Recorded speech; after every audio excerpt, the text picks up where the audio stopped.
So tomorrow, if I was working with like a fruity, like a parlay, right? And we are talking about, hey, parlay and marketing and content or YouTube, Instagram, all of that. What does that look like? Why does that make sense? Who does it make sense for? If I were to just summarize it, if a founder of a 100 CR plus company or 1,000 CR plus company were to be watching this, or if a brand manager at 1,000 CR plus company were to be watching this, can we give them more clarity on, does it make sense to do content? If yes, what does that content look like? Who should they partner with? If an agency is watching this who wants to work, who wants to aspire to be someone like you, right?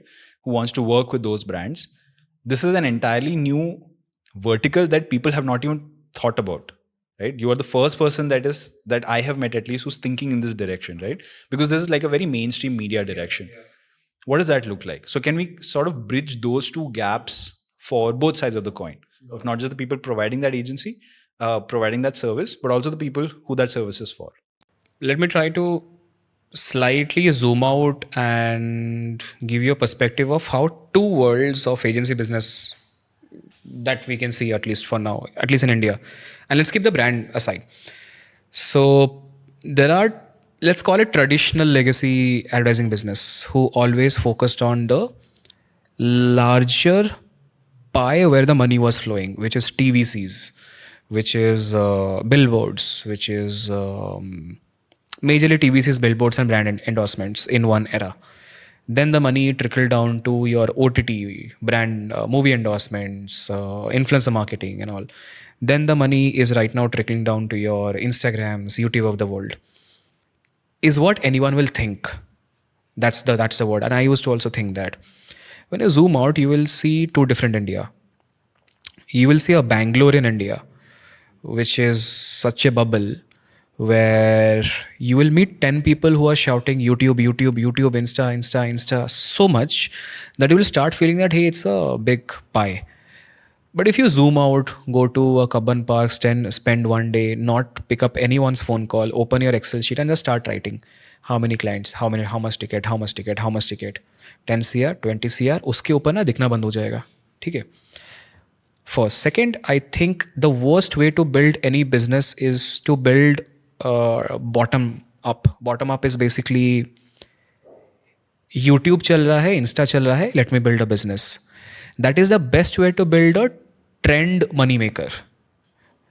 And it depends on the kind of personality you are, or it depends on the kind of business you want to build. There are a lot of people I have met who are like, I'll build 1 year on this trend, let's say podcast for an example, and then I don't know what.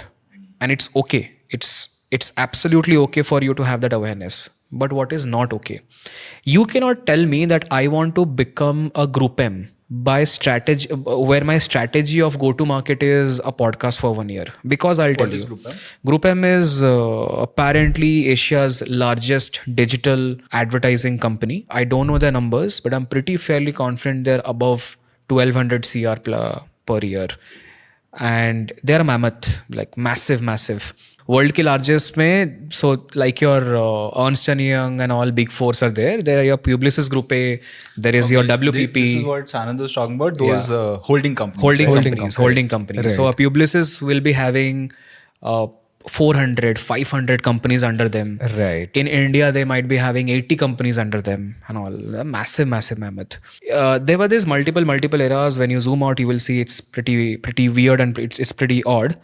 But you will see a fundamental issue. The fundamental issue is, in all of them, content is still top funnel, which means if someone is running a podcast agency, he or she is looking at solving top funnel. If someone is running a Instagram social media servicing agency, top funnel, LinkedIn, top funnel. But that's not content. My understanding of content map, and it will not take you some rocket science. It will just take you a lot of awareness and some kind of consciousness just to put it in a playbook. Your content is divided into top funnel, middle funnel, bottom funnel. And let me divide that. Your copy that goes into a packaging box is also content. Your adaptation of a billboard in a market in Orissa, a town called Cuttack, is also content. So who is building that adaptation? Your flyer mein kya jayega is also content.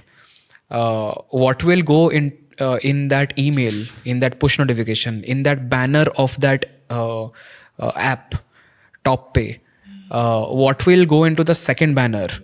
Adil coming to my app for the first time. Should I show a copy for the first time? But if Adil is coming to the second time, second time में मैं क्या दिखाऊं? Who is doing those things? If we ask ourselves, we'll fall into a very beautiful analysis that hey, content actually is moving a needle. Everyone has been just brainwashed with this impression and views that they have forgotten that hey, if Adil's let's say hoodie has written what is that always becoming. Who thought of that? Was it a copywriter? Was it a designer? And while he was thinking that, what was he thinking? If Levi's is creating 5 merchandise SKUs where one SKU has a certain coat, it is selling for that coat, right? So then technically that copywriter cracked that SKU and it is correlated with a sale, right? So my thought is basically, even if I just do content across all funnel, there is a large enough company that can be built, and I don't need to do anything. Now, once I go into that territory, my TAM even gets broader. I'll tell you what. So I just told you funnel. Now I'll tell you type. Content is not just videos. Comics can be a content. Storybooks can be a content. Children book can be a content. Books is a content. Packaging is a content. Music is a content. Bhajans are a content. And I can just name paintings are a content.